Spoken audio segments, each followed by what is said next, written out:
guys, welcome back to my channel. I'm super excited about this video. If you are new here, make sure to subscribe, and if you are a returning subscriber, thank you so much for coming back and watching this video. If you have been following me on Instagram for a while, you would know that I have been absolutely loving taking photos around here in London, just loving all the locations that are available. And I put in a lot of time when I first got here to sort of research all these different locations that I wanted to go to, and so I thought that I would put together a little video for you guys if you are visiting London or you're here in London and these are just new places for you to go. I've completely taken the guesswork out of it for you. You don't have to do your own research. I'm going to tell you exactly where to go, and if there's any tips that I feel I need to give you for each location, then I will also give it to you. If you guys enjoy this video, please give it a thumbs up, because I have a lot more locations, and if you enjoy it, then I'll make a second part to this, because trust me, there are so many beautiful locations around London and they are super Instagram worthy, like ridiculous. So if you do enjoy it, either leave me a comment or, as I said, give me a thumbs up and I will make a part 2. So without further ado, let's get on to my top 10 Instagram locations in London. My first Instagram worthy location is Millennium Bridge. It's super well known and it's a top tourist location, but it's also beautiful to take photos on if you get the right angle. The bridge crosses over and then you've got St. Paul's Cathedral, so it's a really beautiful backdrop. My top tips for getting photos at this location is get there super early. So I actually went on a Sunday, which is a great idea because a lot of workers commute on that bridge. So I made the mistake of going at like 8 o'clock and it was just no-go zone, like absolutely impossible. So get there super early and wear something bright and colourful. If you do get there early enough, you will catch the sunrise and it's just stunning. My second location is Tower Bridge. Not beside it, not in front of it, but on Tower Bridge.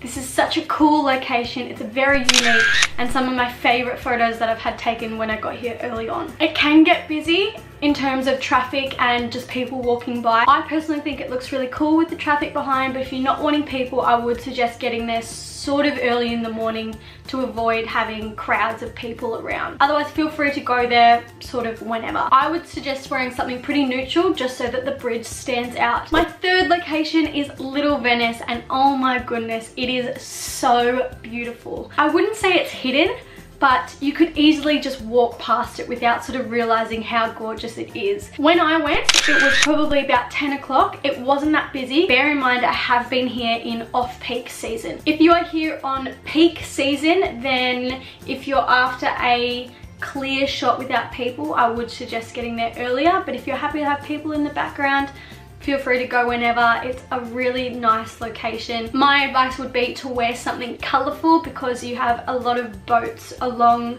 the river that kind of really stand out and you want to stand out as well. So I wore this gorgeous green jumpsuit and it just matched perfectly. If you're lucky, you'll also be able to get some like ducks or swans coming down in the river. My fourth location is Pottersfield. So going to Pottersfield isn't what the photo is about, but you will be able to get the iconic London Bridge photo where you can sit up or stand on the barrier that goes into the river. So I got this really nice shot sitting along the embankment looking out to Tower Bridge, and it's really is the shot for Tower Bridge. The good thing about Pottersfield is even when it's busy, you can still get a clear shot because obviously you're shooting outwards towards Tower Bridge. You won't be able to see anyone around, and even if there's a lot of people sort of taking photos, just wait your turn and you'll get your time to shine. You can't come to London and not go to Buckingham Palace. So my fifth location is Buckingham Palace.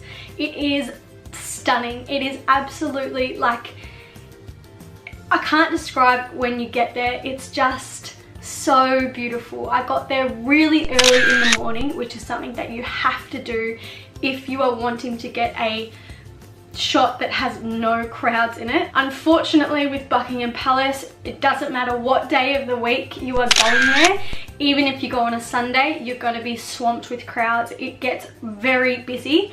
My suggestion would be to get there super early, maybe around 7:30, and try and get a sunrise shot. That's what I did. I got there really early. Unfortunately, it wasn't a beautiful sunrise. It was super foggy, but I edited some sun into it to just give it a bit of life. But it's an absolute must that you get there early to avoid crowds. While you are at Buckingham Palace, you also should get a photo with the Victoria Memorial. You head up the steps and then it's basically there. You can get some really nice shots with this. I took it from a lower angle down on the bottom of the stairs. Again, I was obviously there early, so it was a really nice clear shot, and taking it from a low angle can just show you how big the memorial is, and I think it's really beautiful. Number 8 is the Big Ben archway. I have been unfortunate in that Big Ben is still undergoing some beauty works.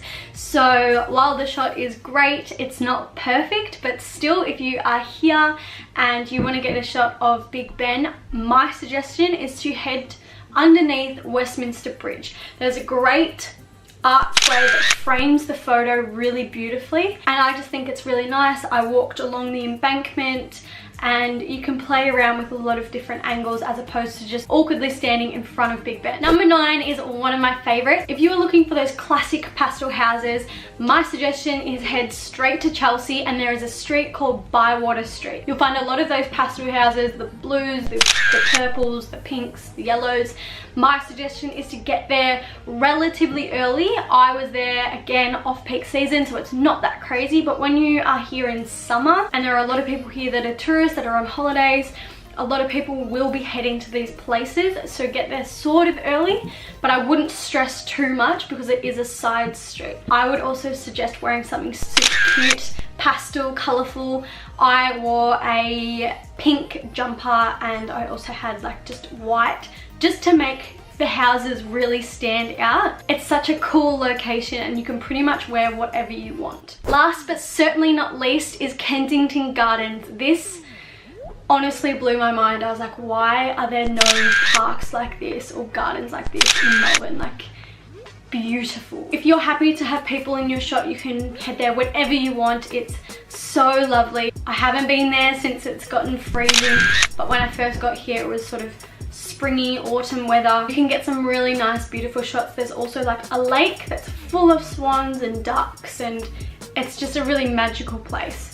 I really hope that this can give you a few ideas as to where to head when you come to London to get those perfect Instagram shots. If you enjoyed this video, make sure you give it a like, give it a thumbs up, because it does really support me and my channel, and it lets me know that you guys enjoyed it and that I should make another one for you, because there are so many more locations that I have that I've been to and I want to share with you, but only if you enjoyed this video. As always, please subscribe because I will be putting out new videos every single week. Let me know if you loved this video, and I will see you in my next one.